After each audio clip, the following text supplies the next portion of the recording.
নমস্কার বন্ধুরা, আমার আরেকটা রান্নার ব্লগে আপনাদেরকে স্বাগত জানাই। এই প্রেসারটার মধ্যে আমি একটু বাটার, একটু সাদা তেল দিয়ে তাতে দিয়ে দিয়েছি রসুনের কুচি।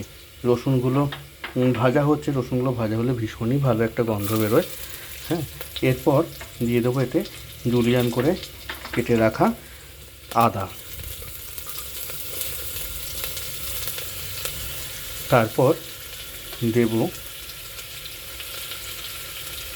এই টমেটোগুলো নরম হোক,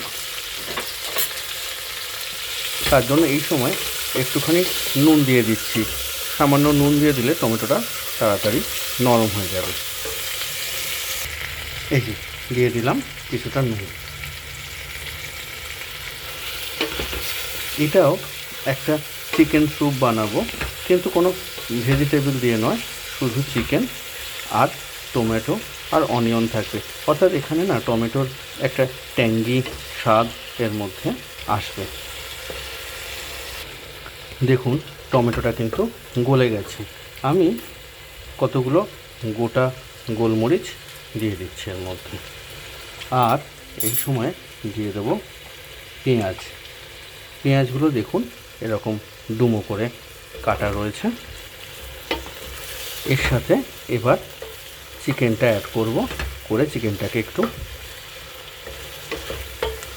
ভাজা করে নেব, মানে একটু কষিয়ে নেব সামান্য। এখানে কোনো অন্য তো বাটা মশলা নেই, কিন্তু এই তেল আর মশলাটার সাথে চিকেনটাকে একটু মাখিয়ে নেব। চিকেন দেখুন ধুয়ে জল ঝরিয়ে রাখাই আছে। আমি চিকেনটা এবারে অ্যাড করে দিচ্ছি,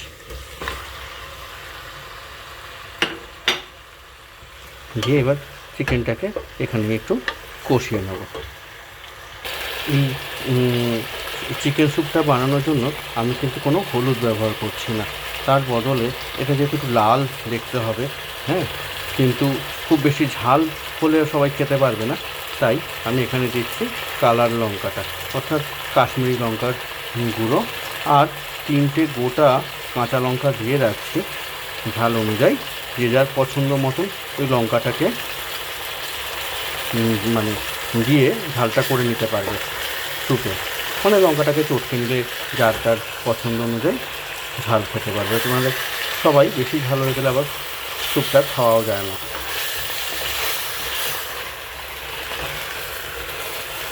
আর পাশে জল গরম চাপিয়ে দিয়েছি, জলটা গরম হয়ে গেলে আমি এর মধ্যে দিয়ে দেবো। এই যে জল ফুটছে, ততক্ষণে আমি চিকেনটাকে আর একটু নাড়িয়ে নিই।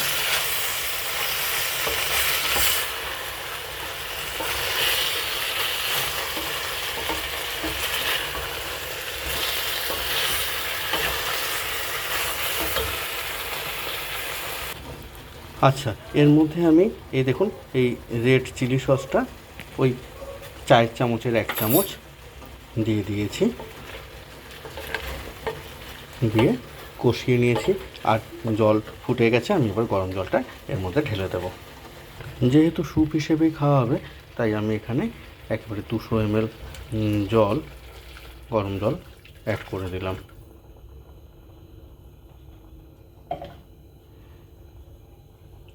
তাও মনে হচ্ছে এখানে আর একটু জল লাগবে, এটা মাংসর পরিমাণের উপর নির্ভর করবে। আমি এতে আরও 50 ml মতন জল অ্যাড করছি। আর দেখুন এখনও পর্যন্ত আমি কিন্তু নুনটা দিইনি, নুনটাই এখনই অ্যাড করব, কারণ আসলে স্যুপের পরিমাণটা কতটা হবে এটার ওপর ডিপেন্ড করে নুনটার পরিমাণটা। সেই জন্যে এইবার ফাইনালি আমি নুন অ্যাড করে দেব। এরপরে একটু কমই দেওয়া থাক, কারণ স্যুপটাতে আমরা বাইরে থেকে নুন আর গোলমরিচ অ্যাড করতেই পারবো। এইবারে ঢাকা লাগিয়ে সেদ্ধ হতে সময় দেব।